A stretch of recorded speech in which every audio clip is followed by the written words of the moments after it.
C'est dommage que Loïs, elle a perdu. Elle aurait pu gagner, mais c'est déjà bien qu'elle est allée jusqu'au bout.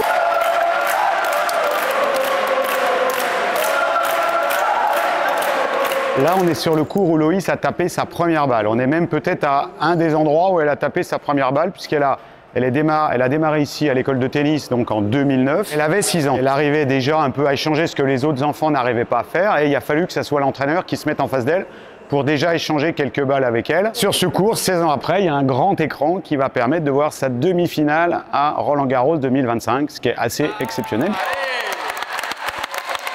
C'est Loïs Boisson avec des balles de... C'est des gommettes rondes, c'est des balles de gommettes, c'est des gommettes, c'est des balles.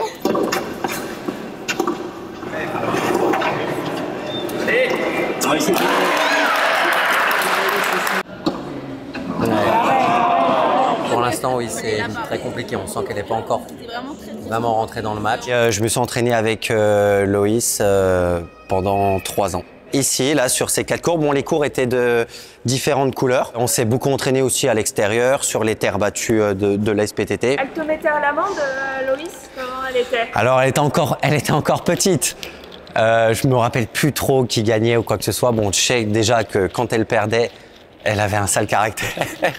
Elle pouvait s'énerver, même contre moi. Hein. Oh.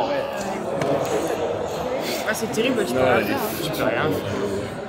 Il est injouable. Il y a 5-1 là? Ah ouais, j'ai pas vu. Mais non, t'inquiète, regarde-toi le score. J'ai pas vu le score. Non, regarde-toi le score.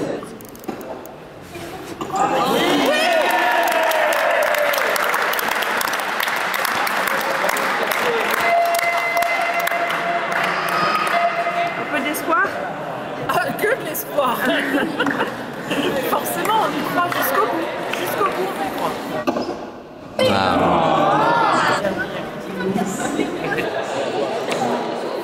Après, elle peut être très fatiguée aussi. Hein.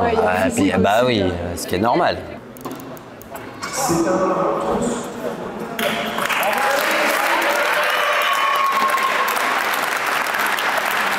On l'a applaudi comme une gagnante parce que pour nous, ce qu'elle a fait, c'est comme si elle avait gagné le tournoi.